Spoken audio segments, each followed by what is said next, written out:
Assalamualaikum warahmatullahi wabarakatuh. Perkenalkan, nama saya Ahmad Amarullah, NIM 220225, kelas RA7, Prodi Manajemen, mata kuliah Manajemen Kinerja, yang diampu oleh Ibu Ratu Ayu Primutri Rahmania Suojatma S.Hum MM. Tujuan untuk membuat tugas ini yaitu untuk memenuhi nilai ujian akhir semester manajemen kinerja. Google yaitu perusahaan teknologi terkemuka, menawarkan gaji tinggi, tunjangan melimpah, dan keseimbangan hidup kerja yang ideal. Karyawan menikmati fleksibilitas waktu kerja, fasilitas lengkap seperti kafe, gym, dan ruang rekreasi, serta kesempatan berkontribusi pada inovasi global. Hal ini menjadikan Google pilihan menarik bagi generasi Y dan generasi Z. OKR adalah sistem goal setting dan executing di Google dan menjadikan salah satu metode pengukuran manajemen kinerja. OKR terdiri dari dua komponen. Yang pertama yaitu objektif atau tujuan dan key result atau target.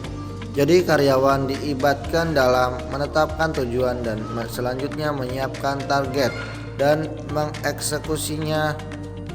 OKR yang diimplementasikan Google Corporation dalam format 5W untuk menjelaskan konsep dasar.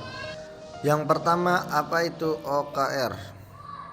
OKR adalah Objective and Key Result, adalah sistem manajemen kinerja yang berbasis dengan tujuan.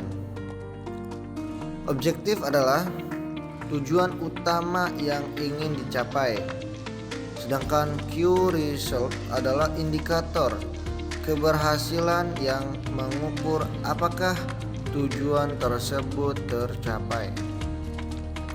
Google memakai OKR untuk mengarahkan dan fokus menyelaraskan tim dan mendorong produktivitas secara terukur.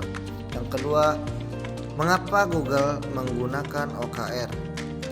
Google memakai OKR sejak awal berdiri karena membantu menyatukan visi dan misi perusahaan, mendorong karyawan untuk berpikir namun tetap fokus pada hasil, serta menjadikan setiap individu tahu apa kontribusinya terhadap tujuan besar di perusahaan Google. Hasilnya, Google tumbuh pesat dan tetap inovatif. Yang ketiga yaitu di mana OKR diterapkan.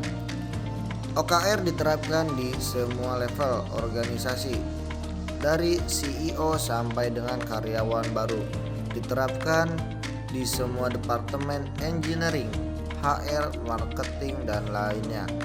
Setiap tim memiliki OKR masing-masing yang terhubung dengan tujuan perusahaan.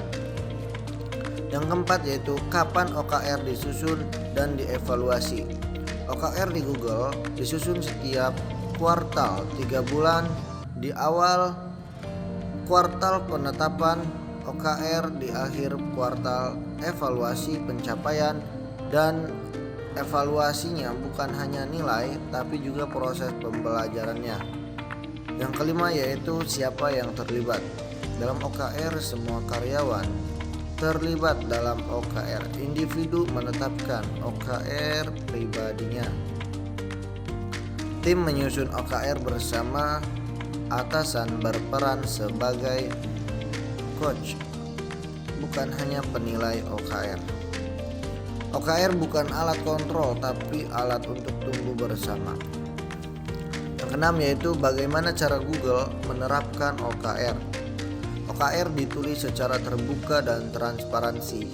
Semua orang bisa melihat OKR orang lain. OKR bersifat ambisius namun realistis. Disebut juga stretch goals. OKR tidak dikaitkan langsung dengan bonus ataupun gaji. Jadi karyawan bebas bereksperimen dan mengambil resiko. Hasil OKR dievaluasi dari 0 hingga 1, nilai 0,6 sampai 0,7 dianggap sukses. Setiap karyawan bebas mengusulkan ide dan membuat OKR sendiri sehingga muncul inovasi-inovasi baru dari semua level. Perusahaan-perusahaan di Banten dapat belajar banyak dari perusahaan Google, antara lain yaitu menggunakan OKR untuk menciptakan arah yang jelas bagi seluruh tim. Libatkan semua karyawan dalam proses penetapan tujuan. Bangun budaya kerja yang transparan, fleksibel, dan berorientasi. Fokus pada pertumbuhan, bukan hanya angka. Dengan menerapkan OKR, perusahaan di Banten bisa meningkatkan kinerja sumber daya manusia, mendorong inovasi, dan menciptakan tempat kerja yang produktif dan menyenangkan. Terima kasih telah menonton video. Semoga video yang saya buat ini bisa bermanfaat khususnya untuk saya dan umumnya untuk pendengar.